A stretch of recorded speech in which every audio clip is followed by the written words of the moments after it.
बढ़ती हुई गर्मी, इस परेशानी और दिक्कत के सबब में जब कोई व्यक्ति 8 महीने यात्रा से कर आया हो, हर दिन परेशानी परिवार ने उठाई हो, उसके संगी और साथियों ने उठाई हो, तो व्यक्ति डर जाता है, व्यक्ति घबरा जाता है, व्यक्ति परेशान हो जाता है, व्यक्ति टूट जाता है। लेकिन ये साहसी व्यक्ति तुम्हारे सामने तुम्हारी विरासत को बचाने के लिए, तुम्हें जिंदा रखने के लिए जेल से निकलते ही इस सड़क पर है। इसलिए इसकी हिम्मत मत तोड़ देना, इसका ख्वाब मत तोड़ देना।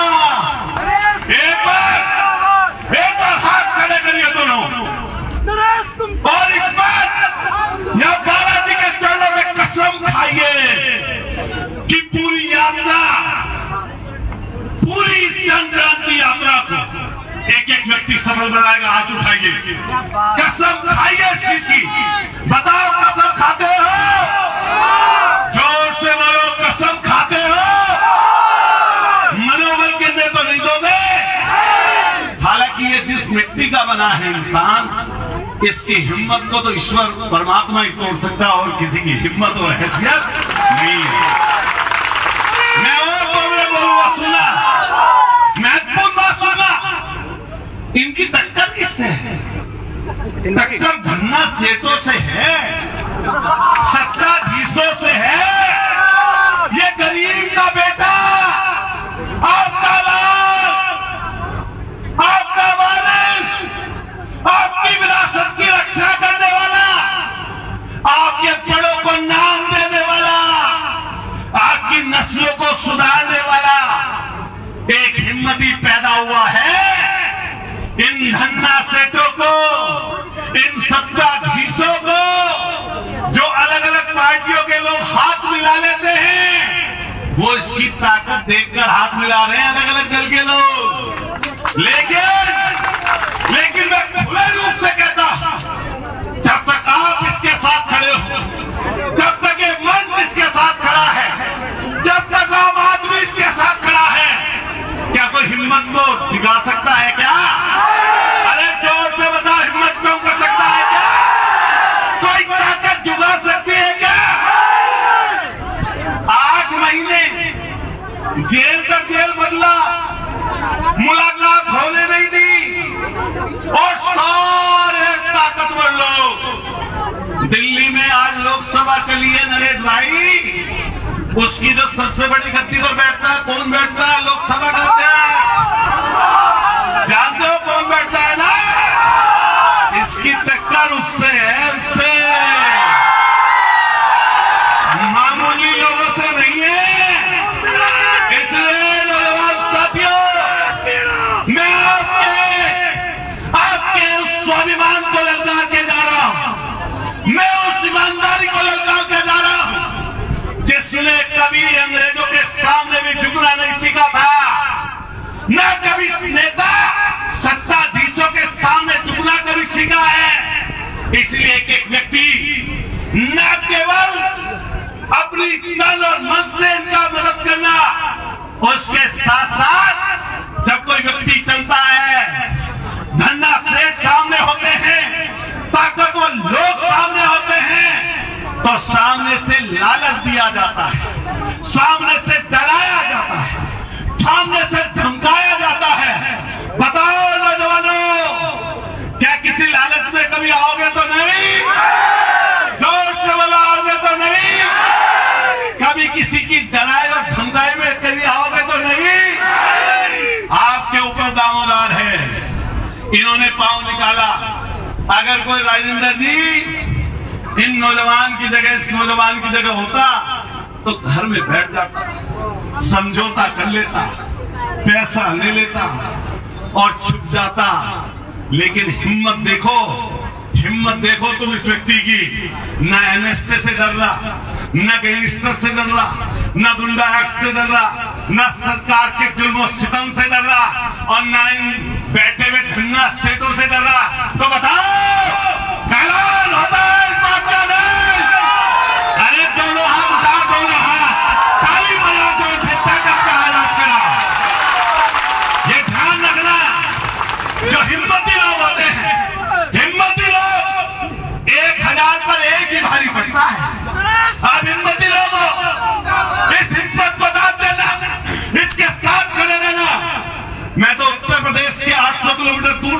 की हिम्मत की सराहना करने आया। मैं समाजवादी पार्टी का कार्यकर्ता हूं। हमारे अखिलेश यादव जी समाजवादी पार्टी के नेता हैं, लेकिन उन्होंने हमेशा एक बात हमें सिखाई कि जहां भी दबे कुचले लाचार शोषित वंचित पीड़ित लोगों की बात आए उनके साथ खड़े हो जाना। इसीलिए मैं 800 किलोमीटर दूर से चलकर इस भाई का समर्थन करने आया हूं। मेरी कोई यहाँ पर राजनीतिक इच्छा नहीं है। मैं ये भी चाहता हूं, मैं आज चलता हुआ आ रहा था भाई कोटा से, राजेंद्र जी गुड़ा जी तो एक ट्रक पर लिख रहा था गुजर मीना की यारी। मैंने ट्रक पर लिखा देखा, चाहे तो वीडियो दिखा दूंगा अभी, कांगे वाले लोग ऐसी। मैंने कहा तुरंत वीडियो बना लो। आज तो ऐसे संगम में हम जा रहे हैं कि जहां पर गुजर और मीनाओं का संगम होने जा रहा है। ये चल रहा था ट्रक, इसके आगे देखना, अभी इसके आगे लिखा हुआ है, देखो ये रहा, इस गाड़ी पे ट्रक पे गुजर मीना की यारी। तो हम लोग तो अपने संबंधों को प्रगाढ़ करने आए हैं। बताओ रहन सहन एक जैसा है या नहीं? बताओ पहनावा एक जैसा है या नहीं? बताओ खेती कियारी का काम एक जैसा है या नहीं? बताओ सदियों से सालों से इकट्ठा रहते हुए आए या नहीं?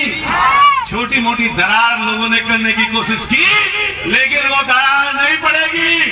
और मैंने तो नरेश भाई से कहा, आपके पास ताकत है, आपके पास जुनून है, आपके पास देशभक्ति की आपकी विरासत है, आपके पुरखों का आपके पास लेगेसी है। इसलिए इस ताकत से हर गरीब को हौसला देना, हर कमजोर की ताकत बनना, जातियों को जोड़ने का काम करना, समाज के दबे कुचले शोषित और वंचित पीड़ित और कमजोर लोगों को अपनी आवाज से, अपनी ताकत से हौसला देने का काम करना। और मैं वादा करके जाता, जितनी बार भी, जिस जगह पर भी भाई नरेश मीणा आवाज देंगे, तो ये गुजर का बेटा, आपका भाई, आपका साथी, हर समाज का व्यक्ति को जोड़ के चलने वाला आपके साथ खड़ा नजर आएगा। और मैं कोशिश करूंगा कि जातियां इकट्ठी हो और आतताइयों के खिलाफ लड़े। कई बार परेशान मत होना, अपनी जात के लोग भी कई बार परेशान हो जाते हैं, दो लोग हो जाते हैं, नहीं हो जाते। जब कोई व्यक्ति बढ़ता है तो कई पीड़ा और कष्ट हो जाता है। देखो अमर पट्टा तो कोई लेके आया नहीं। अमर पट्टा जानते हो? अमर पट्टे का मतलब है कि अमर हो जाना। जो पैदा हुआ है उसका मरना सिद्ध है नहीं, तो मरना सबको है। लेकिन मैंने आज किसी से सुना, एक कसाना था मेरे साथ, लड़का भी शायद ही होंगे, उन्होंने मुझसे कहा कि नरेश मीणा का जुनून क्या है। इन्होंने एक बात बहुत बड़ी कही, मैं दिल को लगने वाली बता के जा रहा हूं। इन्होंने कहा जिंदा रहते कुछ हो ना हो, लेकिन अगर जब मैं ना रहा हूं तो मेरे मरने में समाज के सब लोग इकट्ठा हों, करोड़ों लोग इकट्ठा हों, ये मेरी इच्छा है। बताओ ऐसा कुछ सोचता है? बताओ जवानी में कुछ सोचता है ऐसा? ऐसा सोचने वाले बड़ी हिम्मती है कि समाज में बस मेरा नाम ये रहे कि मैं मेहनत करने वाला, समाज के लिए लड़ने वाला, समाज को इकट्ठा करने वाला, समाज को इकट्ठा करने वाला। और पूरी स्टोरी अगर इनकी पढ़ोगे, देखोगे, समझोगे, जानोगे और परखोगे, तो आपको ये नजर आएगा, आंखों के आंसू रुकने नहीं पाएंगे। क्या तांडव किया पुलिस ने उस गांव में? क्या छुपा हुआ है किसी से? क्या छुपा हुआ है किसी से? दबाने की, कुचलने की, रोकने की भरसक प्रयास किया, लेकिन भाई का खून क्रांतिकारी है। भगत सिंह जी की तस्वीर लेके चले हैं। और मैं तो देख रहा था, मैं तो जुर्राम में चला वहां से यहां तक। एक कसम खाई नरेश भाई ने कि नंगे पैर चलूंगा। दिखाना तस्वीर। जब मैंने आपका बोर्ड देखा तो तुम तो जेल चले गए। लड़कों ने क्या किया, गांव में तुम्हारी फोटो और भगत सिंह जी की फोटो, और लिख दिया गांव कि नरेश मीणा की नरेश भाई का गांव। नहीं लिखा तो बताओ। ये ऐसा करने के लिए, हाँ ऐसा करने के लिए समझो लोग अपने पूरा जीवन लगा देते, तब भी ऐसी सम्मान नहीं मिलता। मैं एक चीज और लास्ट कहते हुए अपनी बात समाप्त करूंगा कि आप सब लोग जहां इनके साथ तन और मन से खड़े हो, जब गरीब जनता, आम आदमी जुड़ जाता है तो आर्थिक सहयोग से भी पीछे मत हटना। कोई फैक्ट्री तो नहीं भाई की, बताओ, जोर से बताओ, फैक्ट्री है क्या? कोई कारखाना है क्या? कोई उद्योगपति है क्या? बस क्या है? आपका बेटा, आपका भाई। इसलिए जो मंच में लोग बैठे हैं, सामने खड़े और जो आगे खड़े में, हाथ उठा के बताओ, कोई गाड़ी घोड़े की कमी पड़ने दोगे क्या? कोई पैसे देने से मजबूत कर दोगे? नहीं कर दोगे। हमने नरेश भाई से कहा, मुकुल भाई बैठे हैं, विकास भाटी हमारे आए, नोएडा से लोकेश खड़े, राजेंद्र गुड़ाजी अभी बोलेंगे। हमने ये कहा कि जब अपना आखिर करो जयपुर में, हमें भी सूचना दे देना, 20-50 लाख रुपए भी खर्च करने पड़ेंगे तुम्हारी रैली के लिए, हम करेंगे। सेवा तो नहीं, लेकिन पीछे मत हटना, इस लड़ाई को आगे बढ़ाना। हम आपके साथ खड़े हैं। और मैं भी छात्र राजनीति से निकल के आया हूँ, परेशानी दिक्कत झेल के आया हूँ। 2 बार चुनाव एमएलए का मैं भी आ रहा हूँ, 3री बार में जीता हूँ। लेकिन ये हार और जीत अलग बात, लेकिन नेता बनना अलग बात। विधायक सांसद बहुत बन जाते हैं, मंत्री बहुत बन जाते हैं, लेकिन नेता सब नहीं बन जाते। आज नरेश मीना क्या है? जोर से बताओ, चिल्ला के बताओ, जुनून से बताओ। वो तो बोलो नेता, स्वाभिमान से बोलो, बोलो क्या है? आपका बेटा भी और आपका बहुत बहुत शुक्रिया, बहुत बहुत धन्यवाद। मैं अपनी तरफ से फिर सब साथियों को ढेर सारी शुभकामनाएं देता हूं। हमारी माताएं बहनें इतनी बड़ी संख्या में यहाँ पर आई हैं, मैं आपका भी शुक्रिया अदा करता हूं। आप सब लोगों का बहुत बहुत शुक्रिया। जोर से बोलिए भारत माता की, जोर से बोलिए इंकलाब, जोर से बोलिए हिम्मत लगा के इंकलाब, मुट्ठी बंद करो, जोर से बोलो इंकलाब, इंकलाब। बहुत धन्यवाद, शुक्रिया। मैं समझ पा रहा हूँ, पीछे के लोग छांव ढूंढ रहे हैं, गर्मी भयंकर पड़ रही है, सारे लोग प्यासे भी हैं और भूखे भी हैं। इसलिए मैं आज कोई भाषण नहीं दूंगा। अब मैं आदरणीय भाई साहब राजेंद्र जी गुड़ा साहब को बुलाऊंगा और उसके बाद आदरणीय भरत सिंह जी कुंदनपुर साहब का हमें सबका मार्गदर्शन मिलेगा। भाई साहब राजेंद्र जी गुड़ा साहब।